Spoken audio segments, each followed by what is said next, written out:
नमस्कार। अलवर न्यूज के सभी दर्शकों को, श्रोताओं को हार्दिक प्रणाम। मैं प्रवेंद्र पंडित, कवि, गीतकार, लेखक आपके इस सेवा के लिए इस वक्त में जो मेरे साथ हैं सुनील कुमार चौधरी, जो हमारे वार्ड नंबर 8 के पार्षद हैं। आज हम इनसे बहुत सारी बातें जानने की कोशिश करेंगे जो शहर से संबंधित हैं, जो इनके जीवन काल से संबंधित हैं। तो एक बार पुनः आपको प्रणाम करता हूं और अपने प्रश्न से पहले मैं दो पंक्तियां सुनील जी के समक्ष रखता हूं कि आज इंसान को हारना नहीं चाहिए, कि जिंदगी एक धूप है तपना पड़ेगा, जिंदगी एक धूप है तपना पड़ेगा, जाप भी है जिंदगी जपना पड़ेगा, जाप भी है जिंदगी जपना पड़ेगा, हो भले तकलीफ लेकिन हर घड़ी बस, हो भले तकलीफ लेकिन हर घड़ी बस, लक्ष्य पाने के लिए थकना पड़ेगा, लक्ष्य पाने के लिए थकना पड़ेगा। जिस व्यवसाय से आप हैं उसमें बिना परिश्रम के कुछ भी नहीं। बिल्कुल। तो सुनील जी, मैं सर्वप्रथम आपसे ये पूछना चाहता हूं कि आगे की बातें तो होंगी ही निश्चित रूप से, कि आपका जन्म स्थान, आप अपने बचपन से अब तक की जो परिस्थितियां हैं वो बताएं। सर, मेरे बचपन की परिस्थितियां हैं कि मैं पीछे से जो मेरा बैकग्राउंड है वो गांव की पृष्ठभूमि से जुड़ा हुआ है। मेरा जो जन्म है अलवर जिले में मुंडा और तहसील ग्राम जाट बरोड है, बिल्कुल, उसमें मेरा जन्म हुआ था जी। तो जन्म के कुछ समय पश्चात, क्योंकि मेरे पिताजी का ट्रांसपोर्ट का व्यवसाय था, अच्छा जी। वो अपने ट्रांसपोर्ट व्यवसाय के लिए अलवर आ गए थे, अलवर सेटल हो गए थे जी। उस दौरान मेरी शुरू से शिक्षा, यानी आप समझ सकते हैं कि उस टाइम LKG प्ले ग्रुप तो अब हुआ करते हैं, तो LKG से ही मैंने यहाँ इसकी मेक में सेंटर पब्लिक स्कूल थी। अच्छा, तो मैंने शुरू से शिक्षा ग्रहण अलवर से ही की है। अच्छा। और मेरा पूरा एक जन्म स्थान, तो मेरा जन्म भूमि मेरी आप गांव कह सकते हैं, लेकिन कर्म भूमि मेरी अलवर रही है। जी बिल्कुल। उस दौरान मैंने जो यहाँ पे ही मैंने स्कूल, मिडिल क्लास, उसके बाद सीनियर सेकेंडरी, उसके बाद कॉलेज की जो पढ़ाई पूरी की है मैंने अलवर शहर में रह के पूरी की है। और जैसा कि आप जानते हैं उसके उपरांत मेरे पिताजी ने जो अपना ट्रांसपोर्ट का व्यवसाय स्टार्ट किया था, उसको भी मैंने आगे बढ़ाने की पूरी अपने स्तर पे कोशिश की है। अच्छी बात है। और उन्हीं के आशीर्वाद से आज मैं जिस मुकाम पे हूँ, राजनीतिक मुकाम पे हूँ, जिस छत्र छाया में मैं इस टाइम रह रहा हूँ, मैं आशा करता हूं कि आगे आप जैसों का सानिध्य मिलेगा तो मैं और इसमें कुछ सुधार करने की कोशिश करूंगा।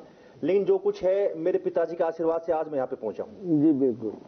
अध्ययन के दरमियान आपको कभी किसी खेल कूद के प्रति विशेष एक तो रुचि होती है जी, एक विशेष रुचि होती है कि हम, जैसे मैं अपनी रुचि बताऊं कि मैं पढ़ाई के बाद में मैं फुटबॉल में बहुत अच्छा खेलता था, स्टेट तक खेला मैं, और मैं जूडो में नेशनल तक खेला, क्रिकेट में मैं अपनी कॉलेज की टीम का कैप्टन रहा करता था, तो और बहुत सारे खेलों में मैं रहा। ये मेरी व्यक्तिगत रुचियां थी, इनसे परिवार वाले कई बार परेशान हो जाते थे। क्या आपके साथ भी कुछ ऐसा हुआ? जी हुआ है। मेरी रुचि तो शुरू से सर क्रिकेट में रही है। अच्छा। लेकिन क्रिकेट में क्योंकि हमने स्कूल लेवल तक क्रिकेट खेला है, लेकिन उसके बाद क्योंकि आप किसी भी परिस्थिति के समझ सकते हैं कि आगे क्रिकेट में जो हमारी आशाएं थी उस आशाओं पे हम पहुंच नहीं पाए। लेकिन मैंने स्टेट जो लेवल है वो बैडमिंटन खेला हुआ है, फुटबॉल भी मैंने स्टेट लेवल पे सैनिक स्कूल की तरफ से खेला हुआ है। बहुत अच्छा। और क्रिकेट में तो शुरू से मेरी रुचि रही, लेकिन जिस मुकाम पे पहुंचना चाहते थे उसको मुकाम पे पहुंच नहीं पाए, लेकिन रुचि लगातार मेरी इन खेलों में बनी हुई है। जी बिल्कुल, बहुत अच्छी बात है, बहुत अच्छी बात है। ये हमारा सौभाग्य रहा कि हम तो चलो नेशनल जूडो 2 बार खेल गए और 2 बार गोल्ड मेडल जीता, 1 बार सिल्वर जीता, और आपने भी बहुत अच्छा क्रिकेट वगैरह ये सब खेला। उसके बाद सीधे आप व्यवसाय की तरफ आ गए। व्यवसाय करना ये अपने जीविकोपार्जन के लिए बहुत जरूरी है निश्चित रूप से। और जो आपने ये वार्ड पार्षद का जो चुनाव लड़ा, ये सेवा भाव के लिए बहुत जरूरी है, क्योंकि बहुत से लोग इसको धन कमाने का स्रोत मानते हैं और भ्रष्टाचार में लिप्त हो जाते हैं, है ना। तो उसको धन कमाने का स्रोत न मान करके आपने किस तरह से लिया, वो मुझे बताएं आप। सर, जैसा कि मैं आपको बता रहा हूं कि पढ़ाई के पश्चात सन 2002 में मेरे पिताश्री की ऐसे समय ही देहांत हो गया था अटैक की वजह से।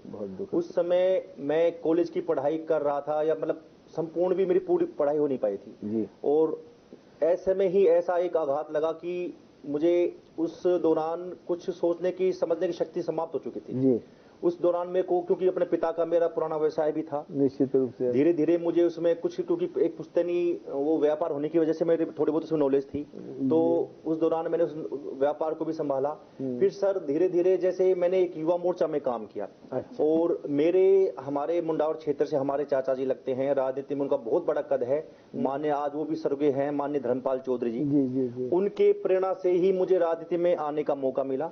जब मैंने देखा कि उनका सेवा भाव, क्योंकि भगवान की दया से उन पे ऊपर वाले की पूरी कृपा थी, लेकिन जैसा आपने कहा कि स्वच्छ छवि, बेदाग छवि वाले इंसान राजनीति में जो आते हैं, उनके मार्गदर्शन पर चलना ही सबसे बड़ी उपलब्धि होती है। बहुत बड़ी बात है। तो मैंने देखा कि माननीय जो आज स्वर्गीय हो चुके हैं माननीय धर्मपाल जी, जो उन्होंने राजनीतिक कद इतना बड़ा होने के बाद भी आज जनता, क्योंकि देखो तर्क वितर्क और विरोध हर क्षेत्र में मिलता है, निश्चित रूप से। लेकिन कोई भी विरोधी, क्योंकि इसी जीवन को मैंने बचपन में जिया कि हर इंसान के कोई न कोई विरोध कहीं ना कहीं मिलता है, निश्चित रूप तो राजनीतिक जीवन में तो धर्मपाल जी का विरोधी रहे हैं, लेकिन उन पे राजनीतिक छवि पे किसी ने आज तक दाग नहीं लगाया है। नहीं लगा पाया कोई। और ऐसा ही मेरे पिताश्री का था। मेरे पिताश्री से हर कोई विरोधी भी होता था तो उन पे दाग ही नहीं लगाता था। कहते कि ये, मेरे पिताजी का नाम सुबेश सिंह जी था जी। और ये कहते हैं सुबेश सिंह जी बेदाग छवि के इंसान है। तो मेरे घर में बचपन में भी और राजनीतिक जीवन में उन दोनों की छाप है, इस वजह से मैंने उस रास्ते पे चल पाया हूँ। जीवन में इंसान के पास दो तरह की पूंजियां होती हैं। एक तो बहुत सारा धन होता है, बहुत सारा धन इकट्ठा किया अपन ने, अनाप शनाप कामों में लगा रहे हैं और उससे अपयश, धन कमाया भी, खर्चा भी और अपयश भी प्राप्त किया। एक वो पूंजी होती है जो व्यक्तित्व की पूंजी होती है, जिसमें बेशक हम धन कम कमा लें किंतु हमारे मरणोपरांत भी लोग हमारी तारीफ करके कि इंसान बहुत अच्छा था, बेदाग छवि का था, उसने कभी भी किसी को परेशान नहीं किया। मैं आपके जिन धर्मपाल चौधरी जी की बात करता हूँ, उनसे व्यक्तिगत रूप से भी मिला हूँ। निश्चित रूप से आपने जितना कहा है वो हर बिल्कुल सत्य है। उन्होंने बिना किसी लाग लपेट के हमारे कई ऐसे काम किए जो वाजिब थे।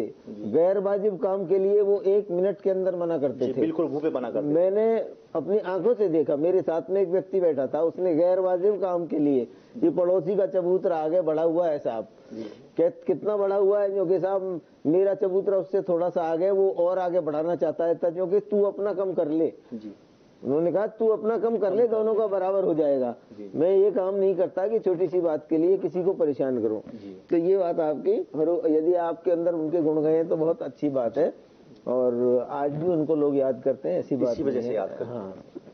अब मैं आपसे ये जानना चाहूंगा कि आप रोज अखबार पढ़ रहे हैं, मैं भी पढ़ रहा हूँ, टीवी हम देख रहे हैं कि अलवर की स्वच्छता के विषय में, यद्यपि सरकार को बदले हुए कुछ ज्यादा समय नहीं हुआ है, अब निश्चित रूप से मैं समझता हूँ पुरानी सरकार की जो कमियां थी वो अब उजागर हो रही हैं। यानी उनके समय का इकट्ठा किया हुआ कचरा वो आज अब आपको उठाना पड़ेगा। जी, मैं मानता हूँ इस बात को कि उनके समय पे कचरा इकट्ठा हुआ होगा निश्चित रूप से, लेकिन चुनाव के माहौल में कोई ये नहीं बताएगा कि ये कचरा इकट्ठा है, कि वहाँ उस समय तो जय हो वोट जिंदाबाद मुर्दाबाद होती रहती है। तो अब मैं सोचता हूँ चाहे वो कचरा आपके समय पे इकट्ठा हुआ है, चाहे पुराने जमाने का है, पुरानी सरकार के समय का है, उसको दूर करने में, अलवर को स्वच्छ करने में, जो अलवर पिछले साल बहुत अच्छे मुकाम पर था, पिछले तीसरे साल तक तो बहुत नीचे आ गया है, उसको दोबारा से 1, 2 या 3 नंबर पर लाने के लिए आप किस तरह प्रयासरत हैं? कम से कम आप अपने वार्ड के विषय में तो बताएं। सर मेरे वार्ड का विषय ये है कि जैसा कि, क्योंकि मैं पूरे शहर की बात नहीं करूंगा क्योंकि शहर तो 65 वार्ड हुए हैं और नगर परिषद से ये कन्वर्ट नगर निगम में भी हो चुका है, और जिस अनुसार नगर निगम के जो कर्मचारी अधिकारी होने चाहिए, सबसे बड़ी बात ये है कि सर फिलहाल हमारे पास जो सफाई सेक्टर में जो सुविधाएं हैं वो नगर निगम तो छोड़ो, नगर परिषद छोड़ो, नगर पालिका लायक भी नहीं है। क्योंकि जिस अनुपात में कर्मचारी अधिकारी होने चाहिए, हमारे सफाई के नाम पे मात्र एक अगर औपचारिक अगर कोई सफाई से जुड़ा हुआ इंसान है वो श्री लक्ष्मण मीणा जी हैं, जो इस सेक्टर से जुड़े हुए हैं, जो सिर्फ सफाई मात्र के एक ही इंस्पेक्टर हैं, बाकी कोई एलडीसी यूडीसी उनको लगाया हुआ है। तो आप इस चीज को जानते हैं कि एक अध्यापक ही शिक्षक हो सकता है, अच्छे बच्चों को शिक्षा अध्यापक करा सकता है। अगर किसी दूसरे लाइन के आदमी को कहें कि आप स्कूल में टीचिंग करें तो उसे एक फॉर्मेलिटी कर सकता है, खाना पूर्ति कर सकता है, लेकिन अच्छी शिक्षा एक अध्यापक ही दे पाता है। तो उसी अनुसार जब तक हमने मांग भी करी है, क्योंकि पुरानी सरकार में क्या था क्या नहीं, मैं उस पे जाना नहीं चाहता। मैं तो हमारी बात करना चाहूंगा, क्योंकि विफलता पे उन्होंने अपने कार्य कर दिए, क्योंकि जनता जवाब हमसे मांगेगी। बिल्कुल। तो हमारे जो महापौर जी हैं, उन्होंने, हमने भी, जो हमारे मंत्री जी, माननीय मंत्री जी संजय शर्मा जी, उनसे भी मांग करी कि सबसे पहले तो आप यहाँ पे कर्मचारी और अधिकारियों की संख्या बढ़ाई है, क्योंकि मॉनिटरिंग के लिए सर हम कितना भी ध्यान दे लें, लेकिन मॉनिटरिंग के जब तक ऊपर कोई लेवल नहीं होगा, जब तक उस पर कंट्रोल नहीं होगा। बाकी आप सफाई की बात कर रहे हैं, मॉनिटरिंग तो डोर टू डोर जो कचरा संग्रहण हो रहा है, उस पर कहीं ना कहीं को गाड़ी वालों की कमी आ रही है, क्योंकि कई बार आ जाए आजकल ये डोर टू डोर कचरे के लिए गाड़ियां जा रही हैं। निश्चित लेकिन जब हम कभी बात करते हैं तो साहब हमारी आज ये गाड़ी खराब हो गई, आज हमारा ड्राइवर नहीं आया, तो 5-5, 6-6 दिन वार्डों में गाड़ियां नहीं आती हैं, उसकी भी हम शिकायत करते हैं। तो उस पर भी संज्ञान लिया गया हमारे माननीय महापौर जी द्वारा। और जैसा कि आप कह रहे कि कुछ समय से समाचार पत्रों में जो छप रहा है सफाई के मैटर में, बिल्कुल आप अपने जगह बिल्कुल सही हैं, लेकिन मैं इससे ये भी कहना चाहता हूँ, कहीं ना कहीं इसके लिए जनता को जागरूक होना पड़ेगा, निश्चित रूप से, क्योंकि डोर टू डोर गाड़ियां जाती हैं, हमने खुद ने देखा है। मैं किसी पर आरोप नहीं लगाना चाहता, मैं किसी व्यक्तिगत रूप से किसी का नाम नहीं लेना चाहता, लेकिन हम देखते हैं कई बार गाड़ियां निकल जाती हैं, सफाई वाला सफाई करके चल जाता है, उसके बाद जनता क्या रोड पे और नालियों में कचरा डालती है। तो मैं मेरे वार्ड वालों से भी यही आग्रह करता हूं कि कृपया करके आप कचरा इकट्ठा करिए। गाड़ियां आ रही हैं, मैं मानता हूं कि कई बार गाड़ियां नहीं पहुंच पाती हैं, जिसकी लगातार मुझे भी फोन से शिकायत आती है, मैं उसको आगे फॉरवर्ड करता हूं कि गाड़ियां क्यों नहीं आ रही हैं। तो कहते हैं सर आज हमारा ड्राइवर नहीं आया, आज हमारी गाड़ी ब्रेक डाउन हो गया, आज ये हो गया। तो जैसा भी वो बताते हैं, मैं संबंधित अधिकारी को सूचना देता हूं। इसका एक सोल्यूशन ये भी हो सकता है कि जिन घरों में जी कचरा, मान लो 5 मिनट भी वो इंतजार नहीं करते कि 5 मिनट अगर गाड़ी लेट हो गई तो वो 5 मिनट इंतजार नहीं करेंगे, कूड़े को डाल देंगे खाली प्लॉट में। इससे बेहतर ये है कि अपने घर में एक की जगह 2 डस्टबिन रखो। यानी किन्हीं कारणों से, देखिए कई ऐसे आपके मैंने देखा है, मैंने जो स्वस्थ खुद देखा है, मेरे वार्ड में जो आता है टिपर वाला, उस बच्चे की परीक्षा थी और उसको अपना भविष्य भी बनाना है, उसने छुट्टी ले ली, इसलिए वो नहीं आया। तो हम कचरा डालने के लिए दूसरे वाले मोहल्ले में टिपर में डाल करके आ गए। तब दूसरे दिन मैंने पूछा बेटा कल क्यों नहीं आए, तो उसने बोला मेरी परीक्षा थी। मैंने कहा बहुत अच्छी बात है। तो मैं समझता हूँ कि एक की जगह 2 डस्टबिन रखो। अगर आज मान लो नहीं आया है तो दूसरे दिन का कचरा दूसरे में डालो और फिर तीसरे दिन तो उसको आना ही है, उसमें डाल दीजिए। तो इसलिए पब्लिक के सहयोग की विशेष आवश्यकता है। ये पब्लिक जब तक हाँ, शिकायत का अधिकार पब्लिक को है, बिल्कुल है। अगर 10 दिन नहीं आएगा तो पब्लिक शिकायत करेगी। एक दिन यदि कोई किन्हीं कारणों से छुट्टी हो जाती है तो टिपर इतनी दूर आते हैं, आप क्या समझेंगे कि मुश्किल से 25 मीटर दूर पर दूसरा टिपर है और 25 मीटर दूर पर दूसरा है। तो 25 मीटर चलकर हम दूसरी जगह जा सकते हैं। मैं भी जाता हूँ, हमारे मोहल्ले के और लोग भी जाते हैं। ये आत्मसंतोष की बात है। और अपन बहुत कानून के कीड़े बन जाएंगे, हार्ड नट बन जाएंगे कि बस चाहे मिट्टी का तेल डाले बिना वो खुलेगा ही नहीं, कि भाई नहीं हमारे तो दरवाजे पर ही आना चाहिए। आएगा आपके दरवाजे पर, लेकिन कोई परिस्थिति नगर परिषद की भी हो सकती है। आपने जैसा बताया कि कर्मचारी कम है, तो कर्मचारियों की अब आपने डिमांड दी है, आपकी सरकार आई है, तो निश्चित रूप से आपकी सुनवाई होगी, कर्मचारी भी बढ़ेंगे, ठेकेदार भी बढ़ेंगे। तो आप निरंतर प्रयासरत रहें ताकि ऐसी समस्याएं आपके ना आए। और जहां तक कर्मचारियों की बात है, वो तो अधिकारी के ऊपर होता है। अधिकारी जितना सख्त होगा, जितना अनुशासित होगा, कर्मचारी खुद काम करेगा। हम आपको एक उदाहरण बताते हैं, इंटरव्यू आपका है लेकिन मैं बताता हूँ। बिल्कुल। हमारे यहाँ डीग का रहने वाला हूँ, जन्म स्थान डीग है। जब मैं बहुत छोटा था तब की बात है, एक बार नगर परिषद में अपने हरिजन बंधुओं ने किन्हीं कारणों से, शायद उनकी मांग जायज ही थी, उन्होंने हड़ताल कर दी, तो कूड़ा उठाना बंद कर दिया। तो चेयरमैन साहब ने कहा कि आप कूड़ा उठाते रहो, हम आपकी मांगे मानेंगे, विचार करेंगे, बात करेंगे। उन्होंने नहीं किया ऐसा। जानवर मर गए, सुअर मर गए, कूड़ा इकट्ठा हो गया। तो पूरी नगर परिषद के कर्मचारी और डीग की पब्लिक ने बड़ी बड़ी झाड़ू हाथ में लेकर के पूरे शहर की लगातार 7 दिन तक सफाई की और मरे हुए जीवों को हाथों से उठा उठा के डंपिंग यार्ड में डाल करके आए। तो उन्होंने हाथ जोड़े कर्मचारियों ने, क्योंकि साहब आप ये कर रहे हो, हमें बड़ी शर्म आ रही है। बिल्कुल, आप हमारी मांग मानो न मानो, ये काम हम आपको नहीं करने देंगे। तो इतने सौहार्दपूर्ण वातावरण में वो समझौता हो गया कि उनकी सारी मांगे भी मान ली गई और उन्होंने दोबारा से काम शुरू कर दिया। तो एक ये तरीका भी हो सकता है। बिल्कुल, आप अपने जगह ठीक हैं। और मैं दूसरा एक कारण आपको और बताना चाहता हूं कि पिछली सरकार में जी, जैसा कि स्थायी सफाई कर्मचारी जो भर्ती किए गए थे जी सरकार के द्वारा, उसमें से मैं कहता हूं कि शायद 50% से भी लगभग होंगे ऐसे कर्मचारी जिनको सफाई कर्मियों से हटके अलग कार्य में किया जा रहा है। उनका उपयोग किसी जैसे ऑफिस में, कार्यालय में, सचिवालय में, कलेक्ट्रेट में, अच्छा। उनको सफाई के लिए जो भर्ती हुए थे वो सफाई कार्य नहीं कर रहे हैं। वो किसी न किसी ऑफिस में अपने किसी तरह जाने लिखा पढ़ी नहीं सर, वो अपने सफाई कार्य से बचने के लिए अपने अपने जुगाड़ से कहीं ना कहीं सेट हुए पड़े हैं। तो हमने बोर्ड की मीटिंग में भी मैंने मुद्दा उठाया था कि जो सफाई कर्मी सफाई के नाम से ही भर्ती हुए हैं, उनको सफाई कार्य में क्यों नहीं लगाया जाए। बिल्कुल सही। और सीएलसी, जो एक सीएलसी हमारी संस्था है जो कि भर्ती करती है, संविदा के तौर पे भर्ती करती है, तो उस पे वो कार्य करता है। जब इंसान, आज मुझे मालूम है कि आज मैं इंजीनियरिंग के लिए परीक्षा दे रहा हूं तो मुझे इंजीनियरिंग में सेलेक्ट होना है, डॉक्टर की कर रहा हूं, तो जब सफाई कर्मी वाले सफाई एग्जाम में या प्रैक्टिकल में जब भर्तियां हो रही थी तो उनको साफ मालूम था कि हमें सफाई करनी पड़ेगी, लेकिन वो अपने बचने के लिए उन्होंने अपने किस तरह से, ये मुझे नहीं मालूम किस तरह से अपनी सेटिंग, रोजगार पाने के लिए, लेकिन मैंने अपने स्तर पे भी महापौर जी से, हमारे कमिश्नर साहब से भी हमने मांग करी कि सर ऐसे सफाई कर्मियों को अगर आप रोड पे लाएंगे तो काफी संख्या में हमें सफाई कर्मी मिलेंगे। जहां आज मान लो एक वार्ड में 11-11 की संख्या बताते हैं कि 11-11 की, क्योंकि कभी कोई बीमार हो जाता है, कभी कोई एब्सेंट हो जाता है, तो 11 भी पूर्ति नहीं कर पाते हैं। जी बिल्कुल। वैसे 11 के हिसाब से सफाई कर्मचारी हमें दिए हुए हैं, लेकिन अगर 11 की जगह हमें 15-15, 17-17 कर्मचारी मिलेंगे तो उसमें क्या क्षेत्र को और कवर कर पाएंगे। तो सबसे बड़ी मांग मेरी ये है कि सफाई कर्मियों को सफाई के कार्य पे लगाया जाए।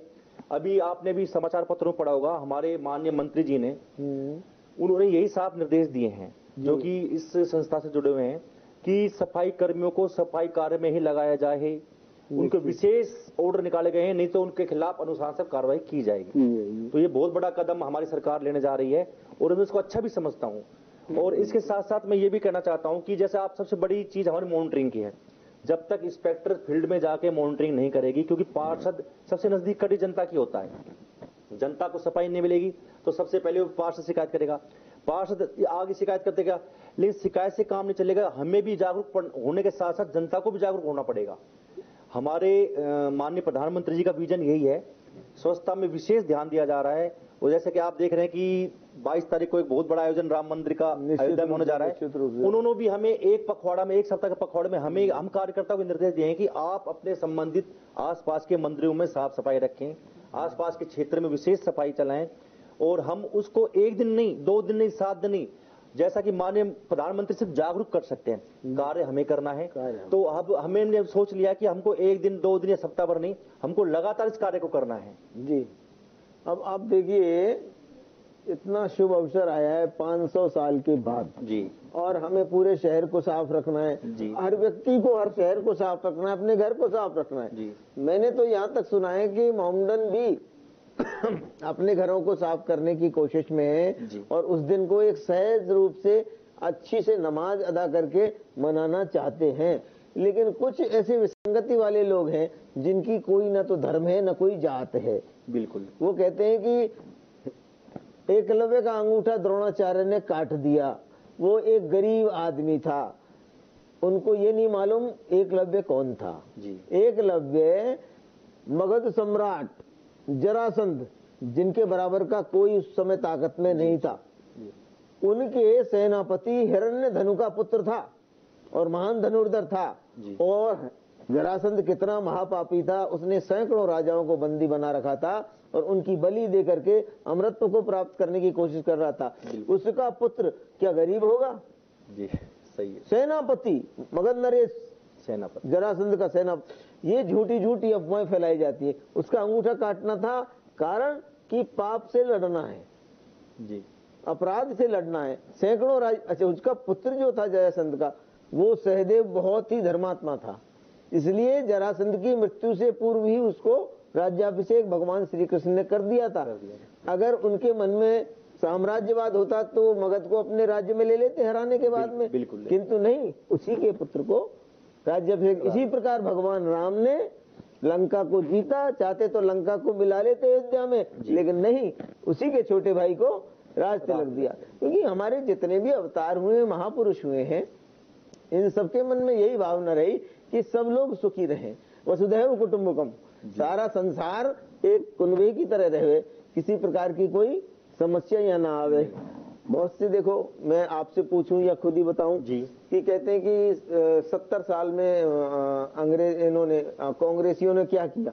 मैं कहता हूं हाँ किया होगा, लेकिन उतना नहीं किया जितना वो कर सकते थे, जितना कर सकते थे। अब हमने उतना कर दिया 14-15 साल में, यानी कि हम इसलिए बोलूंगा क्योंकि अब हम उसी सरकार के अंग हैं। जी जी, देश का हर नागरिक उसी सरकार का अंग है ना। उन्होंने थोड़े से समय में उतना कर दिया जितना उन्होंने 70 साल में किया था। आपने किया है, कोई संदेह नहीं, बहुत अच्छा काम किया है। आजादी के समय आपने काफी संघर्ष किया है, बहुत सारे क्रांतिकारी हुए, बहुत से क्रांतिकारियों को आपने दोषी करार दिया। जैसे भगत सिंह की फांसी से उसको बचाया जा सकता था, लेकिन अहिंसा का एक हमने शगुफा छोड़ा, उसकी वजह से भगत सिंह को फांसी हो गई। मैंने तो भगत सिंह को फांसी से रोकने के लिए 1 मिनट लगने वाला था। यदि भारतीय कांग्रेस लिख कर दे देती तो भगत सिंह की फांसी बच सकती थी, है ना। तो ये सब चीजें भ्रांतियां हैं। कांग्रेस ने कुछ नहीं किया ऐसा नहीं है, किया है, लेकिन उतना नहीं किया जितना वो कर सकते थे। हम उतना कर रहे हैं जितना कोई नहीं कर सकता, कोई नहीं कर सकता। हम यानी आज हमारी सरकार, मैं बीजेपी का हूं या कांग्रेस का हूं, इससे मुझे कोई मतलब नहीं है। आज मैं इस सरकार का अंग हूं, इस सरकार की दी हुई रोटी खा रहा हूं जी, अपनी मेहनत की। और वो मेहनत कौन करवाती है? हमसे हमारी सरकार। आपसे भी, आपसे भी, आपसे भी जी। आपके कांग्रेस के विधायक हैं, वो भी अपने वार्ड के बारे में चिंता करते ही होंगे निश्चित रूप से। बिल्कुल बिल्कुल। आज कांग्रेस का कोई विपक्षी व्यक्ति है जो हारा हुआ कैंडिडेट है, वो भी अपने बस्ती के विषय में चिंता तो करता ही होगा निश्चित रूप से, क्योंकि राजनीति में रहकर सबको चिंतित रहना पड़ता है। क्योंकि जब तक पब्लिक को खुश नहीं करेंगे कुछ भी होने वाला नहीं है। तो मैं आपसे यही उम्मीद रखता हूँ। दूसरा, आपकी भविष्य की एक कोई ऐसी योजना बताएं जो अपने पूरे शहर के लिए बहुत ही मील का पत्थर साबित हो। आप बताएं। तो भविष्य की तो सर वैसे तो जो मेरी योजना है वो थोड़ा इससे हटके है, क्योंकि अलवर को सबसे बड़ा मानचित्र पर अपन पर्यटन के रूप में उभार सकते हैं। तो मैं माननीय मंत्री जो भी हमारे वन मंत्री वन्य प्राण मंत्री बने हैं उनसे कहूँ, क्योंकि ये वार्ड और शहर से थोड़ा हटके है। जैसा कि मैं आपको बता रहा हूँ, क्योंकि ये वार्ड का मैटर तो है नहीं, ये पूरे अलवर जिले का मैटर कि हम मानचित्र पे पर्यटन स्थल को इस तरह उभार सकते हैं, क्योंकि अपार क्षमता है अलवर जिले में। सर इसका से आप पहाड़ी क्षेत्र में पूरे आप जाएंगे तो जहाँ पे अभी तक लोग बागों को ये नहीं मालूम कि अलवर में भी इतनी संभावनाएं व्यक्त हैं। तो पर्यटन स्तर पे बहुत अपार संभावना है। मैं अपनी तरफ से सलाह देना चाहता हूँ, माननीय मंत्री जी तो खुद ही सक्षम है इस चीज के, और उनकी इच्छा भी शक्ति यही है और उनकी योजना भी यही है। विजय मंदिर देख लो आप जी, विजय मंदिर है, चोरोटी पहाड़ देख लो आप, जय संबंध है, सब वो अपना काली क्या बोलते हैं उसको, काली घाटी है, और अरावली से घिरा हुआ ही है, अलवर से घिरा हुआ पूरा अलवर है। और तपोभूमि महाराजा भर्तृहरि जी की है, पांडुपोल जी है, पराशर जी महाराज है, ऋषिगालेब। बहुत यहाँ पर इतने कह रहा हूँ इतने अवसर हैं पर्यटन के कि बहुत सारे बड़े बड़े पर्यटन स्थलों को पीछे छोड़ क्योंकि पर्यटन के साथ साथ सबसे प्लस पॉइंट हमारे रहेगा कि पर्यटन तो बढ़ेगा जी, लेकिन आसपास के क्षेत्र वालों को इससे रोजगार मिलेगा। तो सबसे बड़ी है कि हमारे एक ही कार्य से 2 कार्य सिद्ध हो रहे हैं। पर्यटन स्थल पे तो हमारा मानचित्र पे, विश्व पर्यटन पे मानचित्र रहेगा, साथ साथ आसपास के जो लोग बाग हैं उनकी आशाएं पूरी होंगी, उनको रोजगार उपलब्ध होंगे। तो मेरी तो सोच यही है कि किसी न किसी रूप में इसको आगे बढ़ाया। आपने एक बात कही, इसमें एक बात और मैं जोड़ देता हूँ जी। लोग वो राम मंदिर का ये विरोध कर रहे थे कि साहब इसके बनने से क्या होगा, इसमें बहुत पैसा खर्च हो रहा है। अरे बहुत पैसा खर्च हो रहा है तो कारीगर भी तो हैं, कारीगरों को रोजगार मिल रहा है, बेलदार हैं उनको रोजगार मिल रहा है। मंदिर बनने के बाद फूल माला बेचने वालों को रोजगार मिलेगा, वहाँ पर प्रसाद बेचने वालों को रोजगार मिलेगा, वहाँ के दुकानदार बैठेंगे उनको रोजगार मिलेगा। कितने लोगों को रोजगार मिलेगा। इतना बड़ा स्टेशन बना है, उस स्टेशन से जुड़े हुए वेंडर कितने लोगों को रोजगार मिलेगा। जो थाली बैठे उनको भी रोजगार मिलेगा। मंदिर आस्था का प्रतीक अवश्य है, किंतु उससे भरण पोषण होता है। कितने साधु संत जिन्होंने पूरा जीवन ईश्वर की पूजा में लगा दिया, उनको भोजन मिलेगा, भगवान की पूजा करने का ये सब मिलेगा। तो और आसपास के कितने भी शहर जी जो उस मंदिर से प्रभावित होंगे, बिल्कुल ट्रेनों को कितना सफर करेंगे लोग, कितने दर्शनार्थी वहां जाएंगे। ये क्या रोजगार नहीं है? रोजगार। आप अस्पताल खुलवा दो, मैं कहता हूँ अस्पताल खुलवाना कोई बुरी बात नहीं, वहाँ खुला हुआ है, महाराज दशरथ के नाम से अस्पताल खुला है, अस्पताल खुलना बहुत अच्छी बात है। लेकिन भगवानों के मंदिरों को तोड़ तोड़ के ये तो साम्यवादी सोच है कि उनको मंदिरों को नहीं अस्पताल बनवाओ, खाली अस्पताल में भर्ती होना, हमें जिंदा रहना ही नहीं है इसका मतलब। स्वच्छ बनने की सोचो। अरे भगवान जब ऑपरेशन करने डॉक्टर बनेगा आदमी, स्वच्छ रहेगा, डॉक्टर जब ऑपरेशन करने जाता है ना, सबसे पहले भगवान के हाथ जोड़कर जाता है, हे प्रभु मेरे हाथ से इस मरीज की जान बच जानी चाहिए। जी जी जी बिल्कुल है। तो पढ़े लिखे लोग, वैज्ञानिक लोग, मंगल ग्रह जब मंगल अभियान हुआ था तो सारे वैज्ञानिकों ने भगवान की प्रार्थना की थी। बिल्कुल की थी सर। चंद्रयान गया था तब सबने भगवान की प्रार्थना की थी। बिल्कुल। तो ईश्वर को बिल्कुल नकार देना ये महाबेवकूफी है। तो किसी भी चीज को सोचने से पहले हमें ये अवश्य सोचना चाहिए कि ईश्वर के बिना कुछ भी नहीं है। आप खुद ही ईश्वर बन जाओ, आपके अंदर भी बैठा हुआ है, लेकिन वो ईश्वर को ही याद करना। आपके अंदर दो चीज बैठी है, एक भगवान और एक शैतान। यदि आपकी दिमाग शैतान की तरफ जाएगा तो आप ऐसा सोचोगे कि मंदिर नहीं अस्पताल बनवाइए। अस्पताल बिल्कुल बनवाइए, क्योंकि भगवान भी ऐसा कहता है, लेकिन मंदिर की जगह नहीं बनवाइए, कहीं और बनवाइए। जी नहीं, तो इसी तरह की ये बातें जो है एक तरह से विघटनात्मक बातें मानता हूं मैं। मतलब मैं देखता हूं कि इस देश में मुसलमानों से ज्यादा फिक्र मंदिर बनने की साम्यवादी लोगों को ज्यादा हो रही है। जी उनको ज्यादा फिक्र हो रही है बजाय मुसलमानों के। बोले कि यार बनवा लो। मेरे एक मित्र ने मुझसे कहा, मैं सच बोलूंगा, मेरे मित्र ने मुझसे कहा बहुत दिन हो गए कि यार अब बनवा लो ना मंदिर को, यार कौन विरोध कर रहा है, थोड़ा वो हाँ वो होगी, अदालत ने फैसला दे दिया बना डालो ना मंदिर, जी कौन रोक रहा है, एक मंदिर से क्या हो जाएगा, ऐसा बोला। और कुछ लोगों ने नहीं, मुसलमानों ने, दूसरों ने बोला नहीं, वो लाल झंडे वाले यानी कि बिल्कुल साम्यवादी, वो किसी भी सूरत में इस देश में हिंदू और मुसलमानों को प्रेम से रहने ही नहीं देना चाहिए। मोदी जी से एक प्रश्न किया था, आपको ध्यान हो तो, किसी ने कहा था कि आपने अल्पसंख्यकों के लिए क्या किया। उन्होंने कहा हम अल्पसंख्यकों के लिए कुछ भी नहीं करते हैं, ना कभी करेंगे, हम तो सबके लिए करेंगे। बिल्कुल, उसमें बहुसंख्यक भी आ जाएंगे, अल्पसंख्यक भी। हम तो अपने देश के हर नागरिक के लिए करेंगे, और वो अल्पसंख्यक आपकी नजर में होगा। बिल्कुल बिल्कुल बिल्कुल। मेरी नजर में तो भारत का नागरिक है। प्रत्येक नागरिक, एक देश के प्रधानमंत्री के लिए देश का हर नागरिक बराबर रखता है। और बड़े खुशी का विषय है, जल्दी जल्दी राम मंदिर बने, हम अपने शहरों को साफ करें और अपने कर्तव्यों के प्रति अग्रसर रहें। और आप अंत में युवा वर्ग को क्या कोई संदेश देना चाहें तो बताएं।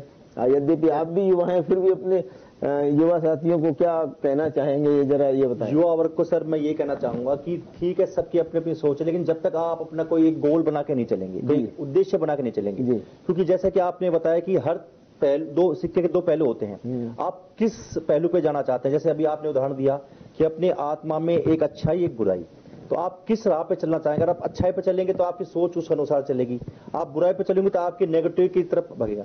तो मैं युवा को सोचूंगा जैसा कि आजकल एक टेक्नोलॉजी लाइफ हो गई है, हर बच्चे के हाथ में मोबाइल आ गया है, टेक्नोलॉजी बहुत हैवी हो गई है, लेकिन इस टेक्नोलॉजी में आप अपना भविष्य और अपना वर्तमान खोइए नहीं, आप अच्छी चीजों को जरूर पकड़े, क्योंकि टेक्निकल में भी हर पहलू की चीजें आती हैं। तो मेरा निवेदन है कि आप अपने रास्ते से न भटके, अपने उद्देश्य के प्रति लगातार सक्रिय रहें, और सफलता किसी न किसी रूप में किसी न किसी दिन आपको 100% मिलेगी। क्योंकि मैं भी सर पहली बार 2009 में पार्षद बना था, जैसा कि युवा मोर्चा से मैं जुड़ा, उसके बाद मैंने सोचा कि राजनीति में आना चाहिए नहीं आना चाहिए, लेकिन राजनीति पे भी दो पहलू होते हैं, आपने बताया कि आप किस राह पे पकड़ सकते हैं। तो हमने अच्छी राह को पकड़ा, और आज आपकी दया, भगवान की दया से और हमारे बुजुर्गों की दया से हम इस स्तर पे हैं। तो सिर्फ एक मैं चीज कहना चाहूंगा कि युवा अपनी सोच को बिल्कुल पॉजिटिव रखें और एक गेम लेकर चले, एक उद्देश्य लेकर चले। उस टारगेट को पूरा करना है आज नहीं तो कल, हाँ, लेकिन उस टारगेट को पूरा करने के लिए गलत रास्ता और शॉर्टकट न अपनाएं, बिल्कुल, क्योंकि आपको समय लग सकता है लेकिन उसका फल हमेशा अच्छा निकलता है। लॉन्ग टर्म जाएं लेकिन सही रास्ते पे जाएं। मैं सिर्फ ये कहना चाहता हूँ। 2 प्लेट रखी है, एक में सिगरेट रखी है जी, और एक में फ्रूट रखा है, यानी कि सेब रखा है। जी जी, आपकी इच्छा है, आप पहले क्या उठाते हैं? जी बिल्कुल। यदि आप नेगेटिव हैं, अपने शरीर का नाश करना चाहेंगे, अपने संस्कारों का नाश करने चाहेंगे, तो आप सिगरेट उठाएंगे जी। और यदि आप अपने स्वास्थ्य को सही रखना चाहेंगे तो आप सेब उठाएंगे। जी बिल्कुल, ये हमारी मनोदशा है। अब मनोदशा हमारी किस तरफ जाती है, और जानी उस तरफ जाइए कि हमें सेब उठाना चाहिए, सिगरेट को फेंक देना चाहिए। तो मैं आपने बहुत सारी जानकारियां दी, कुछ मैंने भी साझा की। यद्यपि मैं एंकर हूं लेकिन फिर भी कुछ बोले बिना मुझसे नहीं रहा गया। सर आपसे कुछ सीखने को मिला है तो मैं आपको बहुत बहुत धन्यवाद देता हूं कि आज आप हमारे स्टूडियो में आए और हमारे दर्शकों को और श्रोताओं को आपने बहुत सारे अपनी नगर परिषद से संबंधित, बहुत से अपने आम जीवन से संबंधित बातें बताई और भविष्य में भी किसी न किसी दिन फिर आपसे इसी स्टूडियो में भेंट होगी। तब तक के लिए सभी श्रोताओं को, दर्शकों को अलवर न्यूज चैनल की तरफ से हार्दिक प्रणाम, नमस्कार। जय श्री राम। जय श्री राम।